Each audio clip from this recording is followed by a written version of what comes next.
Hola, mi nombre es Arrigo y en este video voy a resolver el problema número 4 del examen de álgebra lineal 2022-1 para la admisión a la maestría y el doctorado del posgrado de UNAM.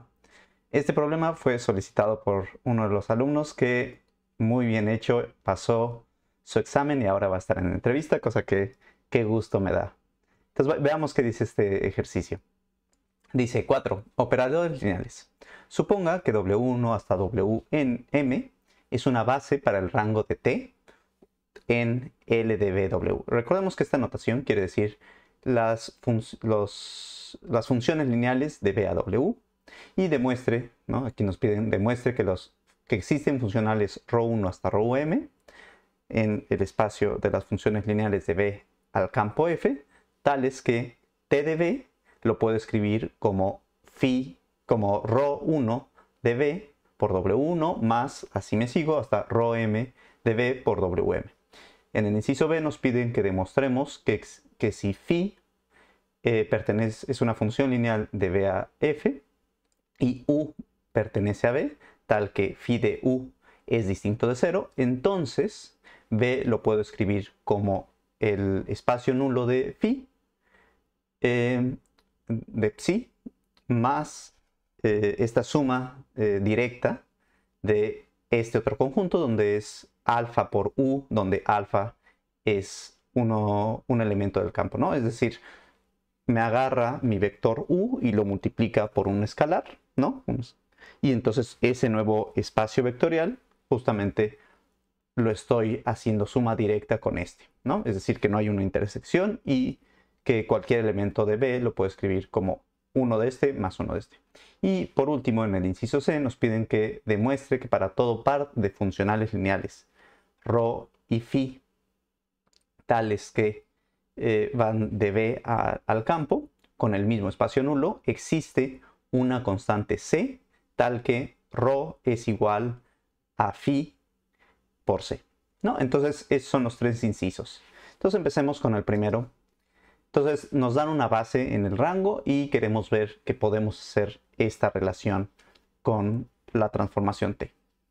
Ahora, ¿qué es lo que nos están pidiendo? Pues imaginemos que tenemos justamente el espacio B y el espacio W, y aquí está cómo se ve T que va de B a W, y pues estamos proyectando un B de B a un T de B que va a vivir ahora en W. Pero lo que nos va a decir este resultado es que entonces yo puedo descomponer esta transformación como primero una serie de transformaciones que van al campo. Aquí pongo el campo como si fuera una línea, porque en sí los campos son como algo más sencillo que nuestros espacios vectoriales, pero eso es muy entre comillas, ¿no? Podríamos tener un campo tan complejo como quisiéramos. Recuerden que un campo solo nos pide que tenga ciertas propiedades, ¿no? Pero eso no restringe que las cosas solo fueran el campo de los reales y el campo de los complejos, ¿no? Podríamos tener el campo de las matrices complejas, podríamos tener campos mucho más ricos, mucho más interesantes, ¿no? Pero bueno, para propósitos de este dibujo, pues justamente lo estoy poniendo como si fuera una línea el campo, y entonces tomo un elemento de B, le aplico cada uno de estos funcionales ρ, y luego le hago producto punto con mi vector de la base del rango de T. Es decir, aquí estoy imaginando que estoy haciendo esta operación, ¿no? Y entonces justamente vuelvo a caer a T de B, ¿no? Es decir, en lugar de ir directamente, primero separo los elementos en estas partes del campo y luego hago el producto con esa base que tengo del rango. Entonces, pues vamos a demostrar eso. Y para demostrar eso, lo que vamos a necesitar es recordar el teorema de unicidad de la transformación de la base. Ahora, ¿qué nos dice este teorema? Dice, si sea B una base de B y, bueno, B1 hasta Bn una base de B y W1 hasta Wn en W.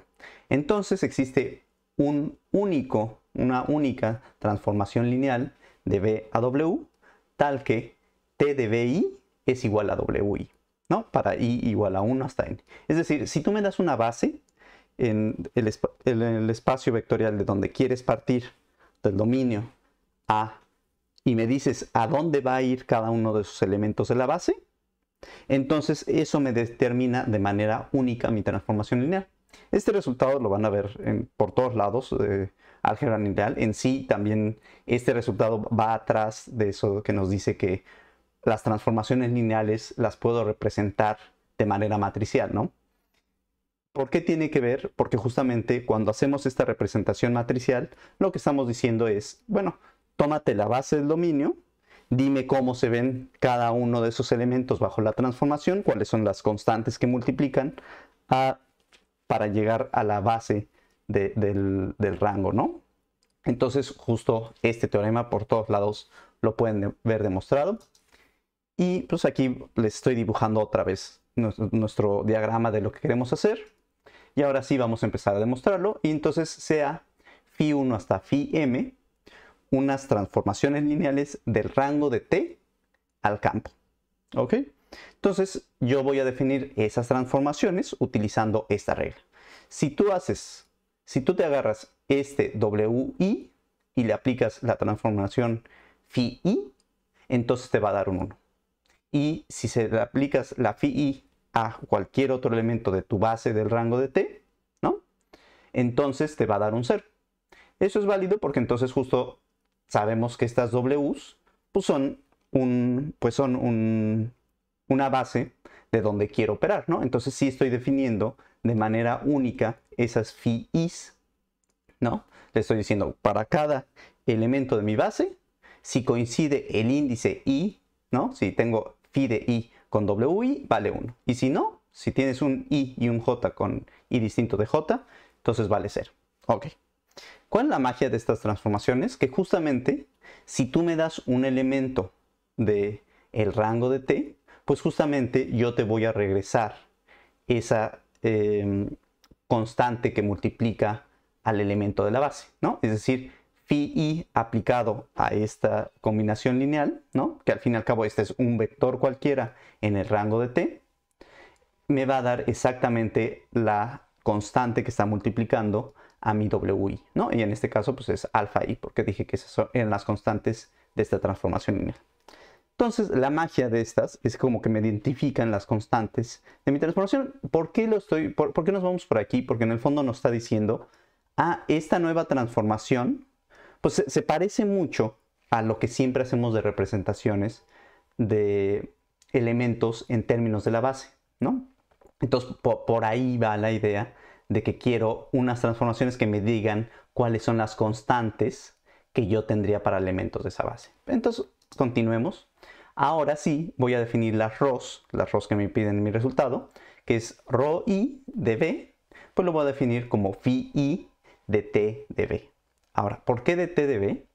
Pues justamente porque φi está definido en ese rango de t, ¿no? Entonces esta operación está bien definida y pues vamos a ver que entonces existen unas alfa 1 hasta alfa m tales que t de b lo puedo expresar de esta manera. Pero, o sea, para toda b yo puedo tener esta expresión. Pero lo mágico es que cada una de estas alfas i's lo puedo ver como phi i de t de b, ¿no? Porque justamente eso es lo que habíamos dicho que se valía hacer. Cuando tú le aplicas t de b a algo, pues te da la constante que está multiplicando a ese elemento de tu base. Entonces justamente alfa 1 pues es phi 1 de t de b, ¿no? Y así me lo llevo y entonces esta expresión la puedo reescribir como esta otra expresim. ¿Ok? Ahora pues esto yo lo había nombrado como ρ1. Por aquí voy a tener una ρ2, ρ3 y así me la llevo hasta ρm. Y entonces ahora ya tengo que t de b para toda b en b lo puedo expresar como esta suma de las transformaciones y eso es justamente lo que yo quería demostrar. Entonces ya hemos demostrado y encontramos esas transformaciones que nos dan algo así como las constantes que multiplican a los elementos de la base, ¿no? Entonces ya con eso demostramos el inciso A. Ahora pasemos al B, que nos dice si de una transformación lineal de B al campo, o sea, si phi es una transformación lineal de B al campo y U es un elemento de B tal que psi de U es distinto de 0, entonces B lo puedo escribir, o sea, el espacio vectorial lo puedo escribir como el nulo de psi más la suma directa de este conjunto. Y entonces eso lo que nos está diciendo es que B lo puedo descomponer en el cacho, que es el puro vector, que es U, ¿no? Bueno, U y sus multiplicaciones, más el resto, que sería el espacio nulo de psi. Entonces vamos a demostrar esto, y justamente como recordatorio, pues tenemos que lo que acabamos de decir, ¿no? Que una suma directa de espacios vectoriales, pues implica, o sea, si digo que B es la suma directa de U más W, pues eso quiere decir que U y W no tienen elementos en común.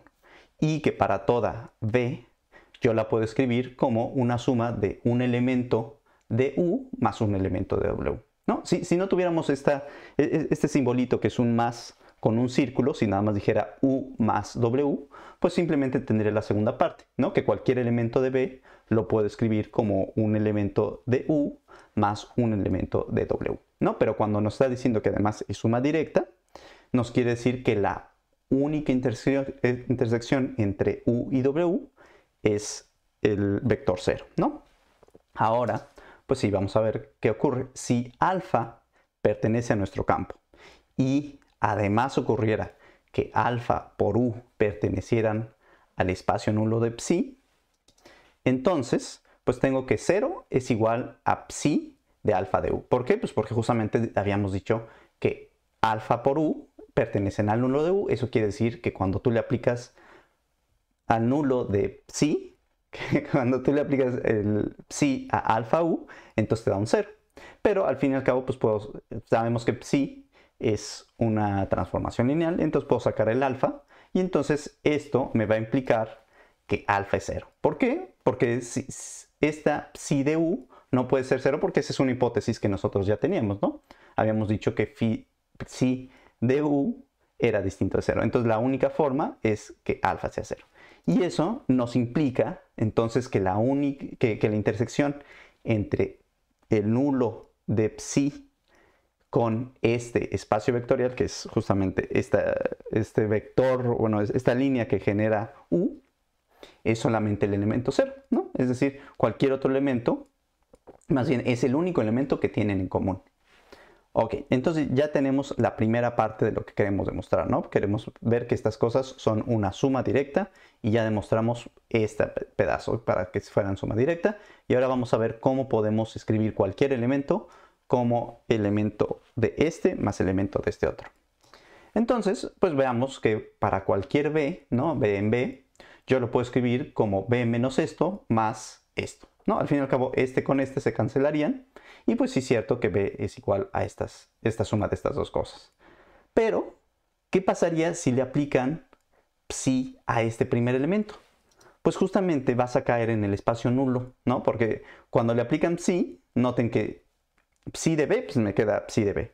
Pero luego menos esta, que ahora es una constante, pues justamente entra mi psi y nada más es aplicarle psi a U. Entre psi de U se me van. Y entonces me queda psi de B menos psi de B, ¿no? Y entonces esto vale un 0 al aplicarle psi. Y entonces pues justamente eso quiere decir que estás en el espacio nulo de psi. Y por otro lado, esta parte que tiene al principio, pues es una constante, ¿no? Es una constante curiosa, ¿no? Que es justamente la transformación de B entre la transformación de U. Pero pues al fin y al cabo es un elemento de este espacio que habíamos dicho, ¿no? Es espacio de cualquier vector que es múltiplo de U. Ahora, recuerden que aquí sí se vale esto porque tengo mi hipótesis que voy cargando todo el tiempo, que psi de U es distinto de 0, entonces no estoy haciendo divisiones entre 0 raras. Y entonces ahora pues ya tenemos que B lo puedo escribir como suma directa, porque esto de acá nos implicó que lo podía escribir como suma de dos elementos y que además el único elemento que tenían en común era el vector 0. Entonces, con eso hemos demostrado este segundo inciso. Y ahora para el inciso 3 nos dice que si tengo una ρ y una psi, que son transformaciones lineales de B al campo F, con el mismo espacio nulo, entonces existe una constante C en el campo, tal que ρ es igual a C veces psi. Entonces, primero supongamos que si el nulo de rho fuera igual al nulo de psi y fuera igual a b, es decir, que el espacio nulo fuera todo b, pues eso nos quiere decir que rho y psi son igual a 0, ¿no? Es decir, si todo tu espacio nulo, o sea, si todos los vectores que se van al 0 son todos tus elementos de tu dominio, pues te está diciendo que cualquier cosa tú la operas y te va al 0. Pues eso solamente es la transformación 0. Y entonces, pues justo me da que tanto rho como psi son ceros. Ahora supongamos que estas dos cosas siguen siendo iguales entre sí, ¿no? Eso es parte de la hipótesis de nuestro ejercicio, pero que ahora son distintos de b, ¿no? Entonces existe un u en b tal que psi de u es distinto de 0. Ok. Es decir, ya no estoy en que todos se van al 0, sino hay uno que por lo menos no se va al 0. Y ahora vamos a ver qué pasa. Pues por el inciso anterior, tenemos que entonces b lo puedo escribir como la suma directa del nulo de psi más alfa veces u, ¿no? Más ese vector, esa línea generada por u. Ahora, ¿qué ocurre?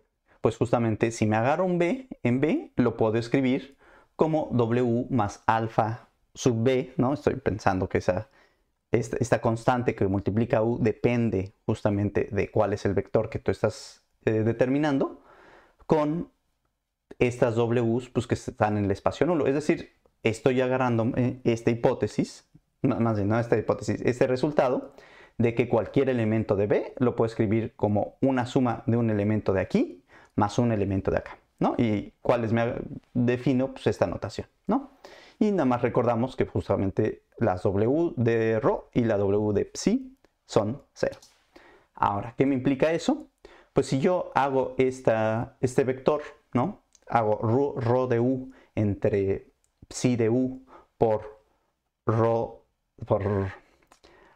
déjenme lo repito, es que con tantas letras, rho de u entre psi de u por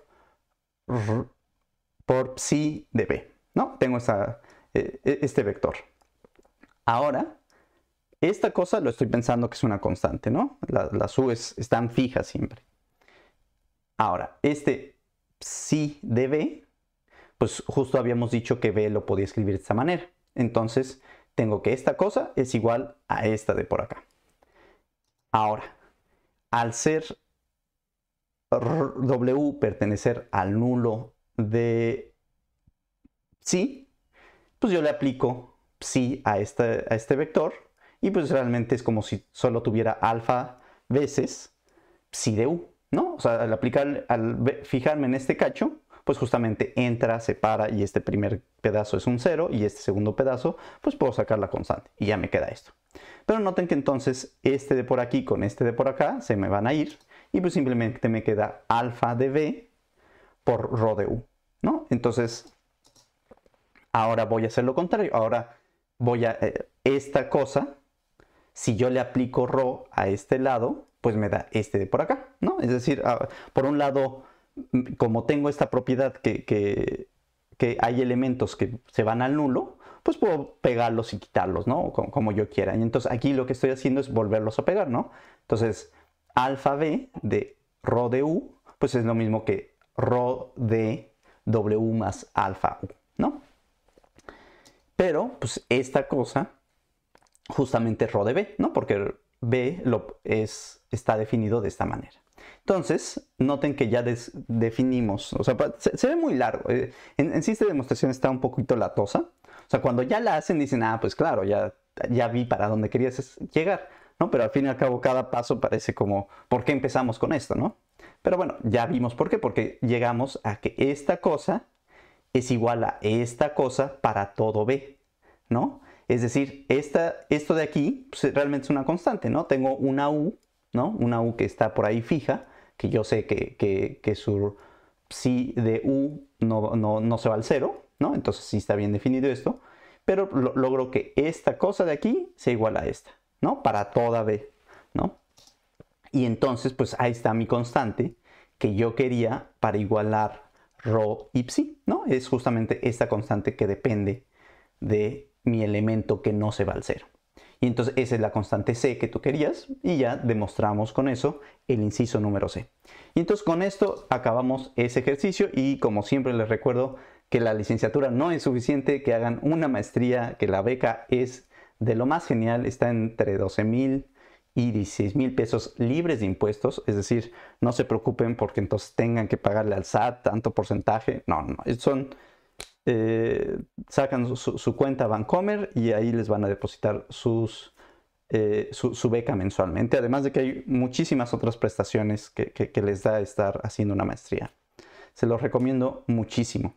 Y las inscripciones para el examen de la maestría o del doctorado son en agosto y en febrero. Una cosa que creo que nunca había comentado es el mismo examen. Si quisieran hacer entrar a la maestría o al doctorado, tienen que hacer el mismo examen. Y les recuerdo que se aceptan alumnos nacionales como internacionales y que para pasar este examen no crean que les va a dar tiempo de leer un libro completo de álgebra lineal o leer un libro completo de cálculo, sino lo que tienen que hacer es descargar de la página del posgrado, que aquí abajito les pongo cuál es el link, los exámenes pasados y ponerse a hacer los ejercicios. Y yo aquí con todo gusto he estado resolviendo algunos ejercicios que creo que les pueden ayudar, que tienen algunos trucos, y si en algún momento quieren que resuelva alguno en particular, por favor dejen un comentario, mándenme un mensajito y yo con todo gusto lo resuelvo. Entonces con eso me despido, les felicito a todos aquellos que hayan pasado su examen de maestría en esta última ronda, y para todos aquellos que quieran hacerlo, pues más que bienvenidos, pónganse a estudiar, no hay de otra. Pues bueno, eso era todo. Nos vemos.